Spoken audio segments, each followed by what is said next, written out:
Bon matin, je m'excuse. C'est pas bon matin, il faut dire bonjour tout simplement. Et un bonjour particulier aux gens qui sont sur YouTube, qui nous écoutent. Je vous vois pas, mais vous me voyez. Et la dernière fois que j'ai prêché, je voulais vous dire bonjour, je l'ai oublié. Mais là, je m'en ai rappelé. Un beau bonjour à ceux qui nous écoutent sur YouTube. Ce matin, on a un PowerPoint.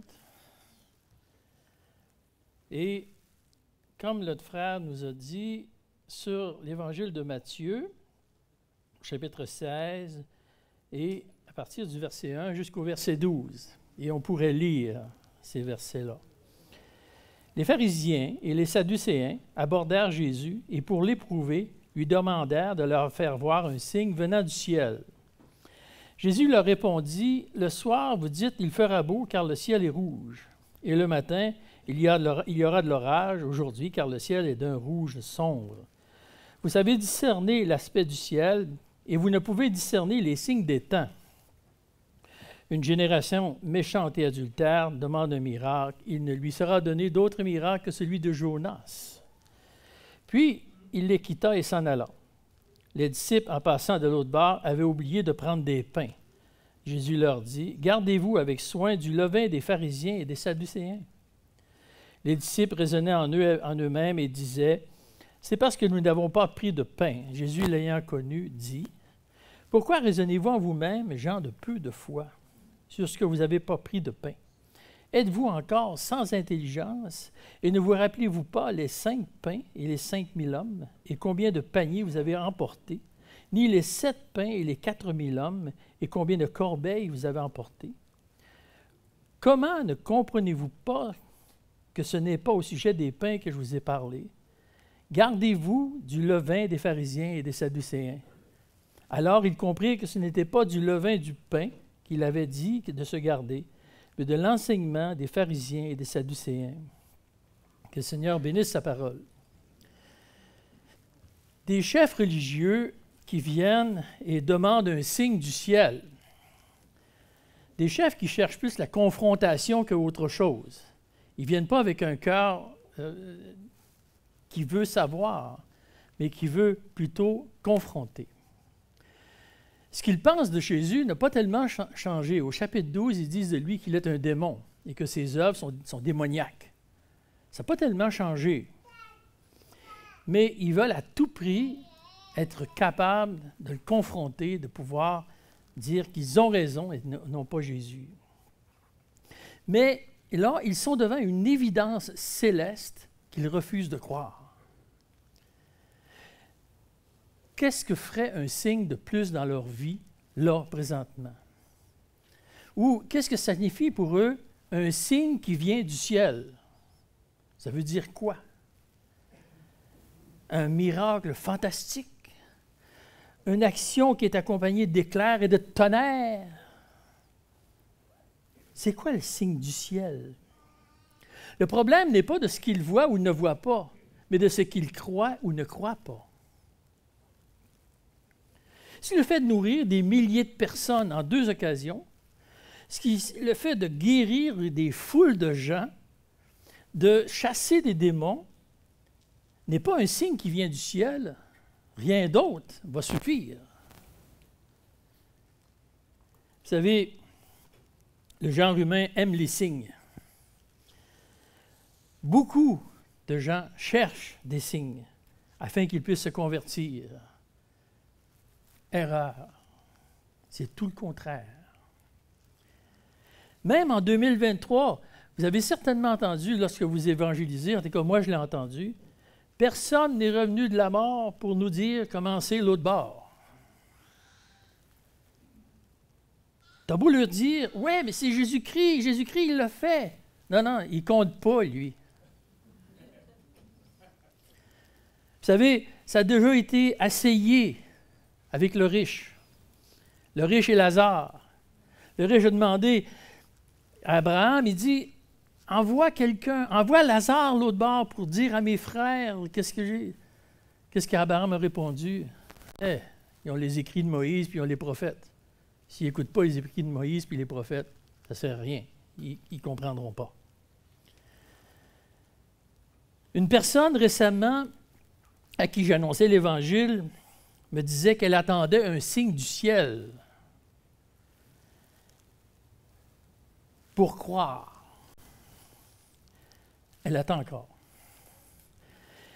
J'ai voulu l'aiguiller, j'ai voulu la diriger dans la parole pour qu'elle réalise la valeur d'un signe et celle de la foi. J'ai fait comme exercice de tout l'Évangile de Jean, et vous pouvez le faire, c'est très instructif. J'ai souligné le mot « croire » et toutes les différentes formes du mot « croire » dans l'Évangile de Jean. J'ai dit, tu devrais faire ça. Ça va t'apporter beaucoup. Ça m'a apporté beaucoup. J'ai réalisé, je n'ai pas réalisé, je le savais, mais j'ai encore réalisé, si on peut le dire, que la foi seule faisait le travail. Aucun signe ne peut remplacer cela. Aucun signe va faire plus que ça. Une autre personne que j'ai rencontrée il y a quelques années, il est venu me rencontrer pour avoir des réponses sur le fait qu'il avait vu une lumière dans le champ. C'était la nuit, il a vu tout simplement une lumière apparaître, puis ça l'intriguait. Puis il est venu m'aborder en se disant, est-ce que cette lumière-là vient de Dieu?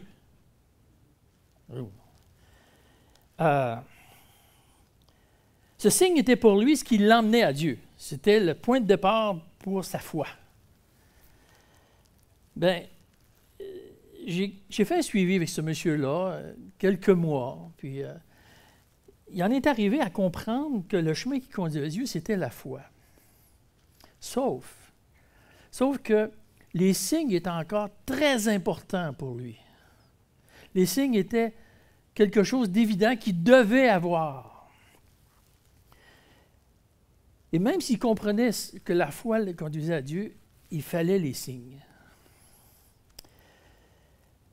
Naturellement, les signes ont cessé. Il n'y a plus eu d'autres signes. Et malheureusement, cet homme a été comme la semence de Matthieu 13 qui est tombée dans les ronces et dans les épines, étouffé par les séductions, malheureusement. Mais je prie encore aujourd'hui pour qu'il se tourne encore vers la foi, parce que c'est le seul chemin. Il faut faire des nuances avec les signes. Jésus parle de signes qui amènent à croire, qui amènent à mettre sa foi dans la bonne personne. C'est l'utilité des signes. Lorsque Dieu nous a acceptés comme son enfant, lorsqu'on est devenu cette pierre ajoutée à l'Église universelle, on peut vivre toutes sortes de situations. Comme chrétiens, on vit encore et on est capable de vivre et on en vit toujours. Des belles, des pas belles, des malheureuses, des difficiles, des faciles. Mais ce n'est pas un signe. Je ne les vois pas comme un signe. Mais je vois plutôt que Dieu prend soin de ses enfants. Comme exemple, un jour, il y a bien des années, j'ai eu vraiment besoin d'une scie à chaîne. Puis, naturellement, pas d'argent. Je me suis tourné vers Dieu. J'ai dit, Seigneur, j'ai vraiment besoin d'une scie à chaîne. Ça me prend ça. Et Dieu m'a béni. Je peux vous dire que Dieu s'y connaît en scie à chaîne. Il m'a donné une scie à chaîne haut de gamme. Je n'aurais jamais pensé avoir ça. C'est un signe ou une bénédiction de Dieu. Ou encore, j'ai été obligé un jour de faire un très long voyage avec très peu d'argent. Mathématiquement impossible à faire. Tu dis, tu vas faire ce voyage-là, regarde, ça c'est l'argent que j'ai. Vous auriez dit, t'es malade, tu ne feras jamais ça. Tu vas avoir de la misère à sortir de l'État. Mais je l'ai fait le voyage. On est parti par la foi. Et on l'a fait le voyage. Et en arrivant à la maison, j'avais encore de l'argent dans mes poches. Un signe ou une bénédiction? C'est plus une bénédiction. Les chefs religieux ne sont pas les seuls qui demandent des signes. Je m'excuse, je n'ai pas avancé.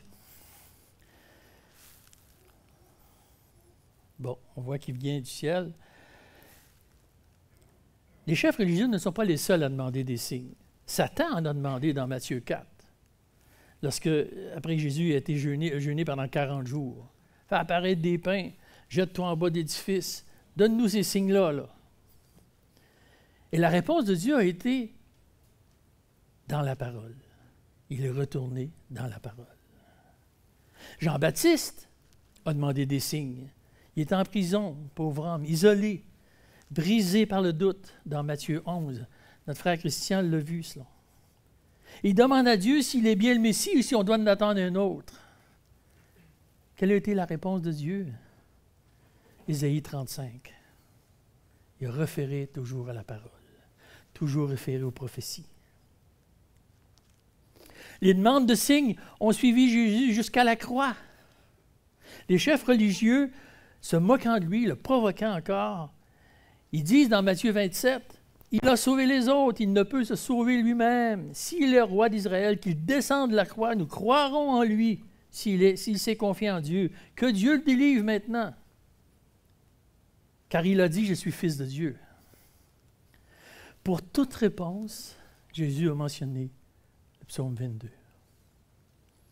Naturellement, Jésus ne leur parlait pas à eux, parce que ces gens-là ne pouvaient plus rien recevoir de Christ. Mais il parlait au Père. Mais c'était sa seule réponse. Devant tous les signes, le Seigneur a toujours eu une seule réponse, la parole. Malgré tout cela, Dieu a pourvu à des signes qui vont servir à notre foi.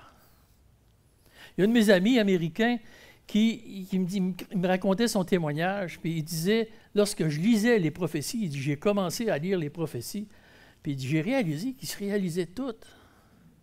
J'ai réalisé qu'il n'y avait pas de fausseté dans ces prophéties. Je ne pouvais que croire qu'à un Dieu de vérité, et il a accepté le Seigneur. Ces signes se sont réalisés par la volonté de Dieu, et que Dieu a fait connaître dans sa parole. C'est d'ailleurs ces signes-là que Dieu fait mention lorsqu'il répond aux chefs juifs, lorsqu'il dit « Vous savez discerner l'aspect du ciel, mais vous ne pouvez discerner les signes des temps. » Ce que Jésus leur parle, c'est qu'ils vivent présentement un temps marqué, un temps annoncé, un temps prédit. C'est annoncé clair et net. Roger Libé, je prononce mal son nom probablement, L-I-E-B-E, Libé, a calculé les prophéties de l'Ancien Testament qui annoncent la venue d'un libérateur. Et selon lui, il en a compté 330 qui se sont accomplis dans le Nouveau Testament. Des prophéties claires et précises. Ce n'était pas Nostradamus qui parlait à travers des fables, puis des prophéties très claires, très précises. Des prophéties qu'un Éthiopien, dans Acte 8, qui n'avait aucune connaissance approfondie de la parole, a emmené à poser les bonnes questions. Qui était la personne mentionnée dans Ésaïe 53? Il a été maltraité et opprimé. Il n'a point ouvert la bouche, semblable à un agneau qu'on mène à la boucherie, à une brebis muette devant ceux qui l'attendent. Il n'a point ouvert la bouche, il a été enlevé par l'angoisse et le châtiment. Et parmi ceux de sa génération qui a cru qu'il était retranché de la terre des vivants et frappé pour les péchés de mon peuple. Cet eunuque a eu les bonnes questions. Il a cherché à comprendre ce qu'il lisait. Et il a eu les réponses par Philippe. Il a eu les réponses qu'il demandait. Et ces réponses-là l'ont emmené à devenir un adorateur du Père et du Fils. Voici le signe. Où conduit le signe? Le signe lui-même n'est qu'un véhicule qui mène à la foi. Jésus reproche à ces docteurs de la loi qu'ils devaient être conscients du moment, du privilège qu'ils étaient en train de vivre. Ce n'est pas par un manque de connaissance qui les empêchait de croire, mais par un manque de volonté. Le même principe s'applique au temps d'Ésaïe lorsqu'il parlait au peuple pour leur dire au chapitre 1, verset 19, « Vous avez de la bonne volonté. Si vous avez de la bonne volonté et si vous êtes docile, vous mangerez la production du pays. Mais si vous résistez et si vous êtes rebelles, vous serez dévorés par le glaive, car la bouche de l'Éternel a parlé. » Si on pouvait actualiser ce verset-là, on dirait si vous avez de la bonne volonté et si vous êtes docile, vous connaîtrez le libérateur promis. Mais si vous résistez, si vous êtes rebelle, vous resterez prisonnier de vos péchés. Et ce verset-là s'actualise aussi encore aujourd'hui. Je ne vous connais pas intimement tout le monde. Je ne sais pas où est-ce que vous êtes rendu spirituellement, ni vous sur YouTube. Mais on pourrait dire, si vous avez de la volonté, si vous êtes docile, vous connaîtrez le libérateur promis. Mais est-ce que vous résistez? Est-ce que vous êtes rebelle? Faites attention, parce que c'est la prison qui s'attend à celui qui résiste et qui est rebelle. C'est un avertissement qui est grave. C'est un avertissement qui était pour les Sadducéens et pour les pharisiens. Mais c'est aussi pour nous. Le Seigneur spécifie un signe, celui de Jonas. Ce même signe-là, Dieu en parle aussi dans Matthieu au chapitre 12, que vous avez sûrement vu, dans Luc au chapitre 11. Et Jésus donne plus de détails, et il parle aussi de la reine du Midi. Jésus revient avec le même exemple, Jonas. Et en parlant de cet exemple-là, c'est le père de Fernand Legendre, que je n'ai pas connu personnellement, mais il était dans un cours sur les prophètes, puis il parlait justement de Jonas, puis l'instructeur dit à la foule qui était là, aux gens, aux étudiants, il dit, il y a une grande baleine qui a avalé Jonas. Il dit, croyez-vous ça? M. Legendre se lève et dit, même si l'Écriture écrivait que Jonas a avalé la grande baleine, je le croirais pareil. J'ai toujours aimé cette anecdote-là. Mais à travers cette prophétie, il annonce un futur proche. Le rappel de cette histoire est aussi une prophétie parce que c'est ce qui va se passer. 3 jours dans le ventre d'un poisson, 3 jours dans une tombe. Jonas n'est pas mort, mais il aurait bien sauté mourir, je crois. Ça ne doit pas être drôle, ça ne doit pas sentir la rose dans ça. Et par la suite, un réveil spirituel dans Ninive, et pour nous, un réveil par le don permanent de l'Esprit dans le cœur de l'homme. Dans le signe que Jésus a donné, il doit y avoir de la bonne volonté, de la docilité et de la foi. Si tu veux comprendre les paroles de Christ, à ce moment-là. Donc, ces docteurs de la loi n'avaient aucune excuse pour ne pas croire d'où Christ venait.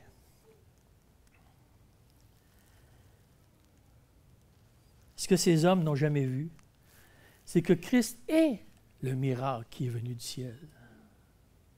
Christ est le signe des signes, le signe qui mène à la vie éternelle. Et c'est le seul signe qui mène à la vie éternelle. Si nous devons s'attacher à un signe, c'est celui-là. Tous les autres ne sont qu'accessoires qui nous mènent à ce miracle.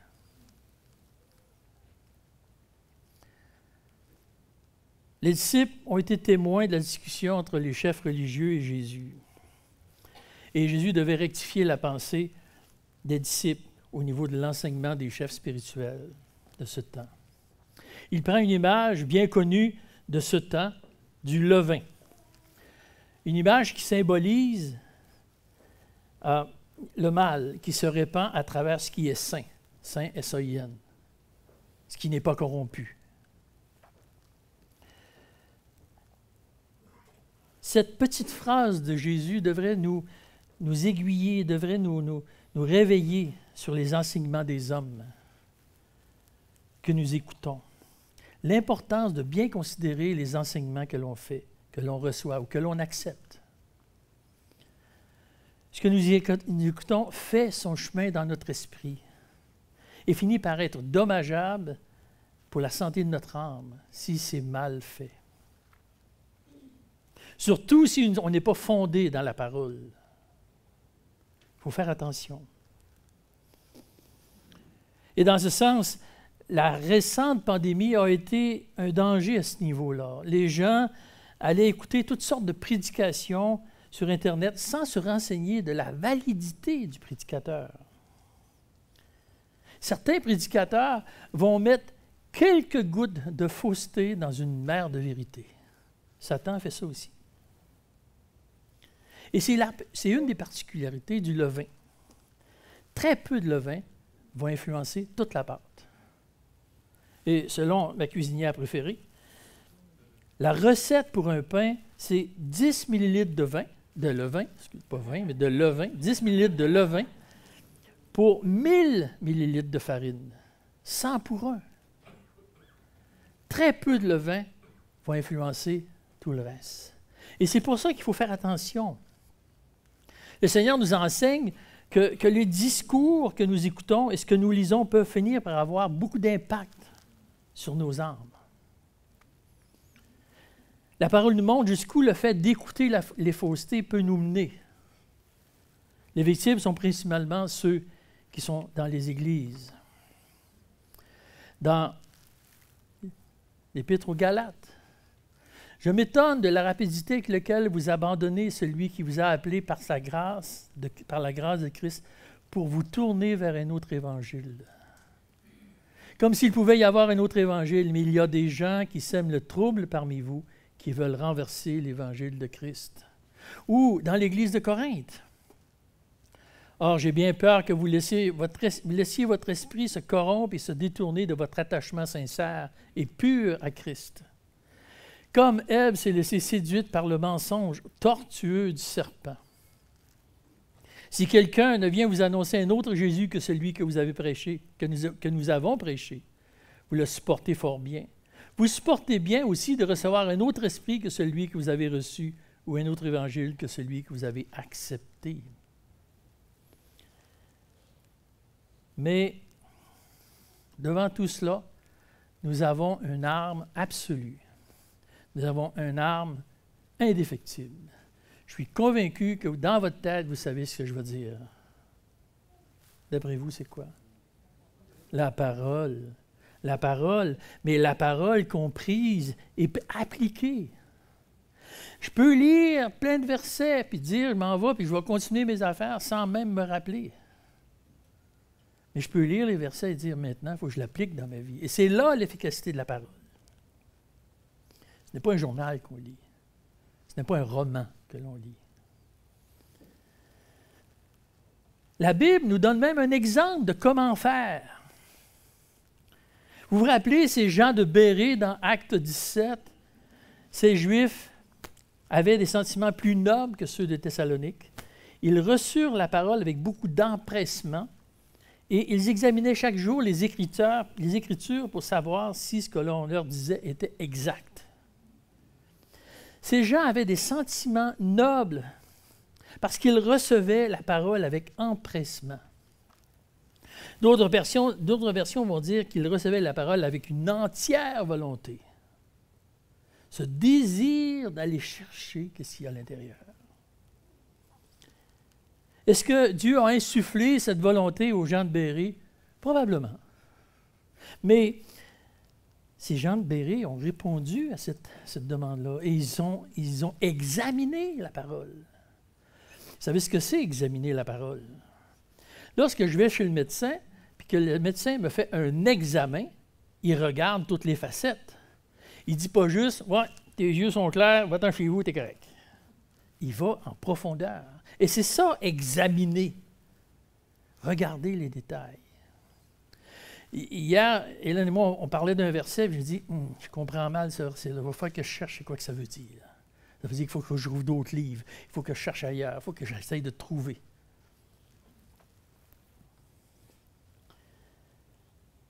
Ils vérifiaient la source, l'exactitude de ce qu'ils entendaient. Ils ont recherché le levain. Même celui qui venait de leur propre pensée, parce qu'on a des pensées, on pense plein de choses. Puis est-ce que c'est en connexion avec la parole de Dieu? Pas toujours. Parfois, il faut défaire nos pensées pour en arriver à la pensée de Dieu. Ces gens ne se fiaient pas à ce qu'ils entendaient, ils ne se fiaient pas à ce qu'ils pensaient, ils ne croyaient pas que la vérité était en eux. La vérité était dans la parole. Et c'est par cette parole-là que la vérité venait en eux. Lorsqu'ils scrutaient la parole pour vérifier l'exactitude de ce qu'ils entendaient, ils devenaient aussi exacts que la parole elle-même. Dans ce qu'ils pouvaient entendre, dans ce qu'ils pouvaient dire et même dans ce qu'ils pouvaient penser. Des gens nobles et sages. Les disciples, devant cette instruction-là, étaient un peu perdus. Ils ne comprenaient pas l'image que Jésus leur proposait. Et il leur adresse des reproches. Et dans Marc, au chapitre 8, versets 17-18, les reproches sont plus cinglants, ils sont plus précis. Là. Ne comprenez-vous pas encore? Ne saisissez-vous pas? Avez-vous l'esprit bouché? Vous avez des yeux, vous ne voyez pas? Vous avez des oreilles, vous n'entendez pas? Ne vous rappelez-vous pas? Je ne serai pas celui qui va leur jeter une pierre. Tellement de choses que j'ai à comprendre encore dans la parole de Dieu. Tellement de bénédictions aujourd'hui que je comprends aujourd'hui que j'aurais dû comprendre il y a des années. J'aurais dû voir ces bénédictions depuis longtemps. Mais peut-être que j'étais trop dur d'entendement, puis le Seigneur a dit, OK, maintenant tu peux les comprendre. Je n'ai pas de difficulté à prendre ces versets, à me les mettre pour moi. Parfois, et c'est certainement arrivé, les jeunes chrétiens de quelques années viennent me voir, puis ils arrivaient avec une pensée que je n'avais pas compris. Ils disaient, hein, tu as juste quelques années dans le Seigneur, puis tu comprends déjà ça. Moi, je ne l'ai pas compris encore. Ça m'humilie. Mais c'est bien d'être humilié. Jésus, dans son mentorat, avec ses disciples, leur donne une instruction. Cherchez à comprendre. Cherchez à comprendre avec la parole ce que vous voyez. Cherchez à comprendre ce que vous entendez. Et surtout, rappelez-vous-en. Voilà un exercice pour les disciples.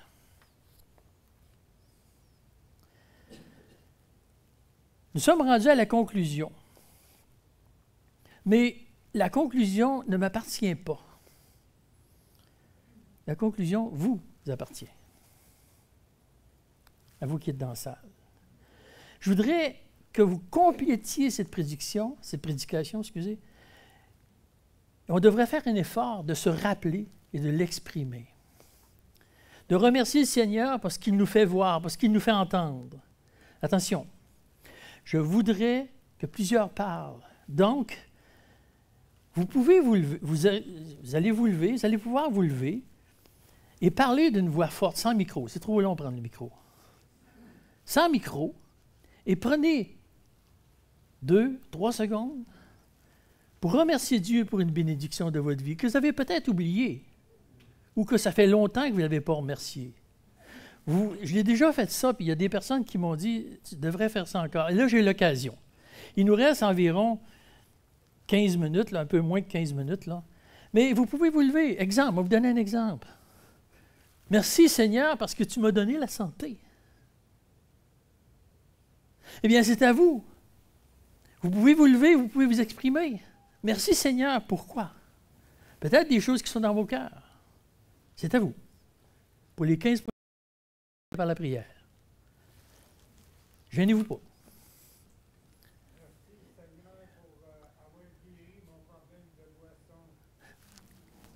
Amen.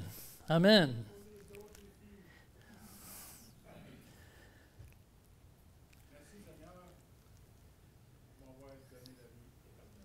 Gloire à Dieu.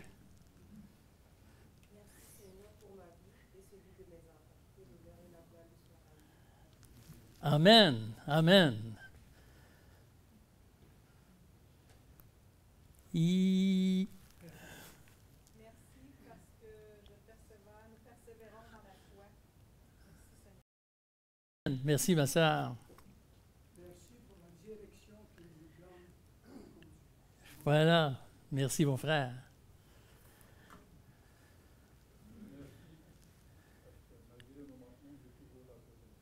Gloire à Dieu, gloire à Dieu. Merci Seigneur d'ouvrir mes yeux à chaque jour pour voir toutes les bénédictions qu'il me porte. Amen. Merci, ma sœur. Merci parce qu'il est notre libérateur. Amen. Merci Seigneur de ta fidélité et toute mon infidélité. Wow. C'est bien, c'est vrai. Merci Seigneur pour tout ce que tu as fait dans nos vies et de pouvoir en discuter avec nos enfants. Amen. Amen. Oui, c'est une belle bénédiction, ça. Oui. Merci Seigneur pour cette communauté que j'ai découverte, pour cette famille que j'ai rencontrée. Amen. Amen. Amen. Merci Seigneur parce que la foi s'appuie sur tes promesses et non sur des signes. Merci, Seigneur. Merci Seigneur pour la parole qui est vivante et qui nous nourrit tantôt d'une façon, tantôt d'une autre, mais qui nourrit et qui enrichit notre âme, qui nous fait tant de bien. Je le louer pour sa parole qui est vivante. Gloire à Dieu et jamais indigeste. Oui, ma sœur. Merci pour la vie éternelle. Merci. Amen. Amen. Oui. Merci pour m'avoir ramené à la vie il y a 2 ans exactement. Gloire à Dieu. Gloire à Dieu. Oui. Merci Seigneur de jamais rien prendre pour ma vie et de toujours apprécier ses bénédictions. Gloire à Dieu. Gloire à Dieu. Moi, j'aimerais remercier le Seigneur pour toutes les bénédictions qu'il m'a apportées dans ma vie. Gloire à Dieu. Gloire à Dieu. Oui, vraiment. Merci Seigneur d'être dans ta présence. Amen. Amen. Oui. Merci pour la paix qu'il met dans notre cœur. Oui, quelle paix, hein, quelle paix. Mais là, il y a un frère que je voudrais qu'il se lève, là. Il m'a dit qu'il voudrait se lever. Oui. C'est un parce que tu es mon berger. Amen. Amen. Je remercie le Seigneur pour sa présence à chaque jour, avec l'antiquité, sa présence à chaque jour, Seigneur est présent à chaque jour. Oui, oui, oui, oui, oui, oui. Merci Seigneur d'avoir mis la pensée de l'humanité qui nous fait persévérer. Amen. Linda. Merci Seigneur parce qu'il dit qu'il ne nous délaissera jamais. Même si on le délaisse, il est fidèle, il est toujours là. Gloire à Dieu, gloire à Dieu. Oui, mon frère. Merci Seigneur pour ton amour inconditionnel.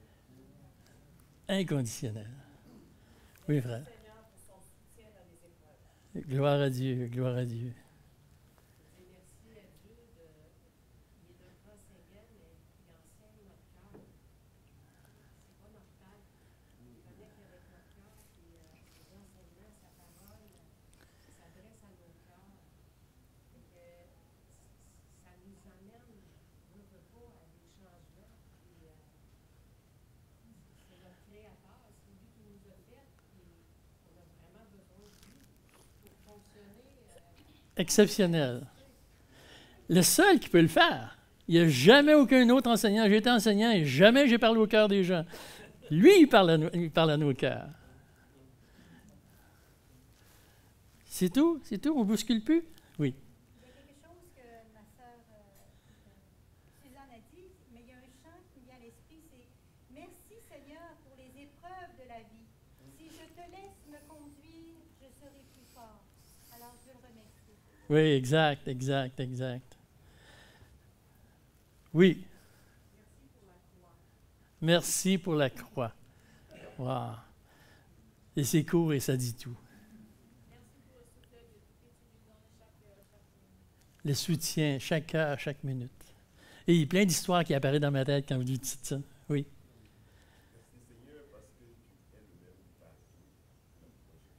Voilà.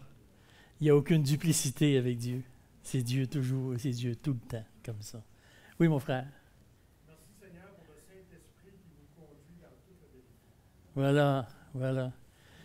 Il y en a deux, là. Lynn, après ça, Myriam. Merci Seigneur, il prend soin de son Église. Merci pour tous les nouveaux frères Gloire à Dieu, gloire à Dieu.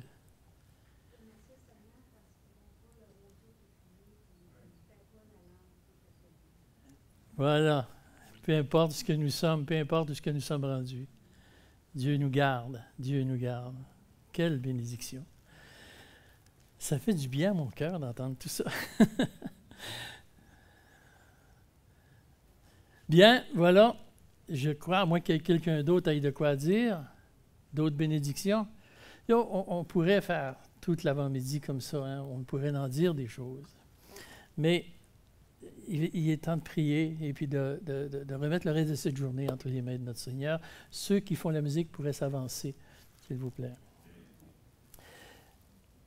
Merci, Seigneur. On a vu beaucoup de bénédictions de frères et de sœurs qui sont réjouis de t'appartenir, Seigneur, qui sont contents de voir, Seigneur, quel grand Dieu tu es. Tu te manifestes, tu te montres à nous, tu te dévoiles, Seigneur.